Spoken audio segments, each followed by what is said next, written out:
बिस्मिल्लाहिर्रहमानिर्रहीम। अस्सलाम वालेकुम। आज की इस वीडियो में मैं आपको वो वाक़या बताऊंगी जिसमें कफ़ार के कहने पर हज़रत मोहम्मद सल्लल्लाहु अलैहि वसल्लम ने चाँद के 2 टुकड़े कर दिए।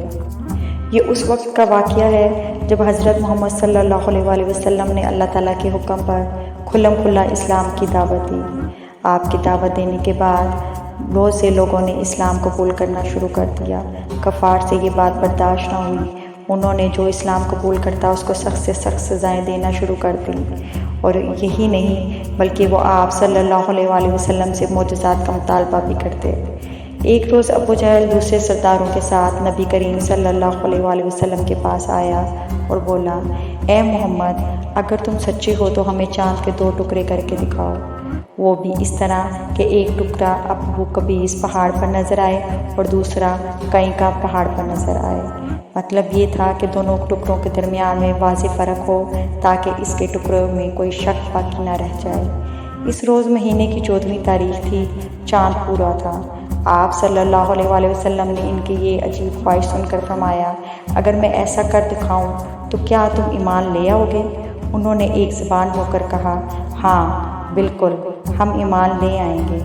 आप सल्लल्लाहु अलैहि वसल्लम ने अल्लाह ताला से दुआ फरमाई कि आप सल्लल्लाहु अलैहि वसल्लम के हाथ से ऐसा हो जाए। चुनाचे चाँद फ़ौरन 2 टुकड़े हो गया।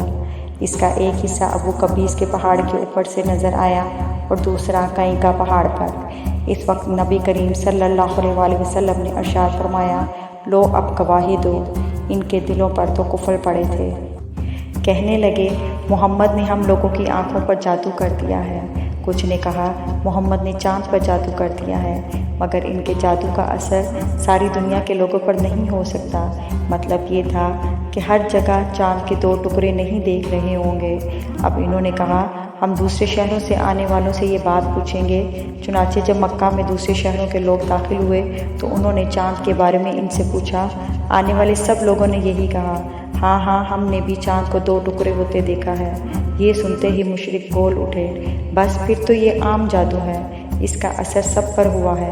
कुछ ने कहा, ये एक ऐसा जादू है जिससे जादूगर भी मुतासिर हुए हैं, यानी जादूगरों को भी चाँद 2 टुकड़े नज़र आया है। इस पर अल्लाह ताला ने सूरह कमर की आयत नाज़िल फरमाई जिनका तर्जुमा ये है, क़यामत नज़दीक आ पहुँची और चाँद शक हो गया और ये लोग कोई मोजज़ा देखते हैं तो टाल देते हैं और कहते हैं ये जादू है जो अभी ख़त्म हो जाएगा।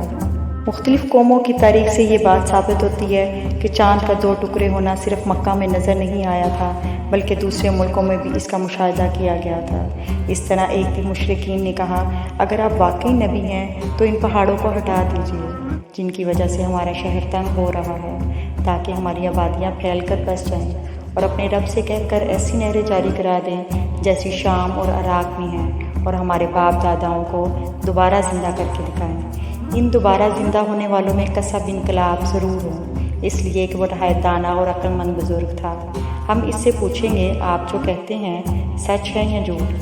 अगर हमारे इन बुज़ुर्गों ने तस्दीक कर दी और आपने हमारे ये मुतालबे पूरे कर दिए तो हम आपकी नबूवत का इकरार कर लेंगे और जान लेंगे कि आप वाकई अल्लाह की तरफ से भेजे हुए हैं। अल्लाह ताला ने आपको हमारी तरफ रसूल बनाकर भेजा है जैसा कि आप दावा करते हैं। इनकी ये बातें सुनकर नबी करीम सल्लल्लाहु अलैहि वसल्लम ने इरशाद फरमाया, मुझे इन बातों के लिए तुम्हारी तरफ रसूल बनाकर नहीं भेजा गया, बल्कि मैं तो इस मकसद के लिए भेजा गया हूँ कि एक अल्लाह की इबादत करूँ। एक मुशरिक कहने लगा, आप इसी तरह खाना खाते हैं जिस तरह हम खाते हैं, इसी तरह बाज़ारों में चलते हैं जिस तरह हम चलते हैं, हमारी तरह ही ज़िंदगी की ज़रूरियात पूरी करते हैं, लिहाजा आपको क्या हक़ है कि नबी कहकर ख़ुद को नुमाया करें, और ये कि आपके साथ कोई फ़रिश्ता क्यों नहीं उतरा जो आपकी तस्दीक करता। फिर उन्होंने ये कहा, हम पर आसमान के टुकड़े टुकड़े करके गिरा दो, जैसे कि तुम्हारा दावा है कि तुम्हारा रब जो चाहे कर सकता है। हमें मालूम हुआ है कि तुम जिस रहमान का जिक्र करते हो वो रहमान या मामा का एक शख्स है, वो तुम्हें ये बातें सिखाता है। हम लोग अल्लाह की कसम कभी रहमान पर ईमान नहीं लाएंगे। यहाँ रहमान से इन लोगों की मुराद मामा के एक यहूदी काहन से थी।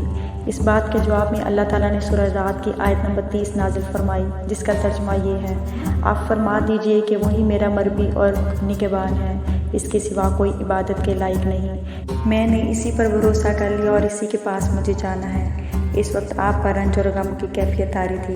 آپ صلی اللہ علیہ وآلہ وسلم کی عین خواہش تھی کہ وہ لوگ ایمان قبول کر لیں، لیکن ایسا نہ ہو سکا، اس لیے غمگین تھے۔ اسی حالت میں آپ وہاں سے اٹھ گئے۔ مشرکین نے اس قسم کی اور بھی فرمائشیں کیں۔ کبھی وہ کہتے صفا پہاڑ کو سونا بنا کر دکھائیں، کبھی کہتے سیڑھی کے ذریعے آسمان پر چڑھ کر دکھائیں اور فرشتوں کے ساتھ واپس آئیں۔ ان کی تمام باتوں کے جواب میں اللہ تعالیٰ نے حضرت جبرائیل علیہ السلام کو آپ کی خدمت میں بھیجا۔ انہوں نے آ کر کہا، اے محمد صلی اللہ علیہ وآلہ وسلم، اللہ تعالیٰ آپ کو سلام فرماتے ہیں کہ اگر آپ چاہیں تو صفا پہاڑ کو سونے کا بنا دیں، اس طرح ان کے جو مطالبات ہیں ان کو بھی پورا کر دیا جائے۔ لیکن اس کے بعد آپ صلی اللہ علیہ وآلہ وسلم پر یہ لوگ ایمان نہ لائے تو پھر سابقہ قوموں کی طرح ان پر ہولناک عذاب نازل ہوگا، ایسا عذاب جو آج تک کسی قوم پر نازل نہیں ہوا۔ اگر آپ ایسا نہیں چاہتے تو میں ان پر رحمت و توبہ کا دروازہ کھلا رکھوں گا۔ یہ سن کر آپ صلی اللہ علیہ وآلہ وسلم نے عرض کیا، باری تعالیٰ آپ اپنی رحمت کا اور توبہ کا دروازہ کھلا رکھیں۔ دراصل آپ جانتے تھے کہ قریش کے یہ مطالبات جہالت کی بنیاد ہیں، کیونکہ یہ لوگ رسولوں کو بھیجنے کی حکمت کو ہی نہیں جانتے تھے۔ اس طرح آپ صلی اللہ علیہ وآلہ وسلم نے اپنی پوری زندگی اسلام کے لیے وقف کر دی اور اسلام کا بول بالا کیا۔ امید ہے کہ آج کی ویڈیو آپ کو پسند آئی ہوگی۔ مزید ایسی اسلامی معلومات کے لیے میری ویڈیوز دیکھتے رہیے۔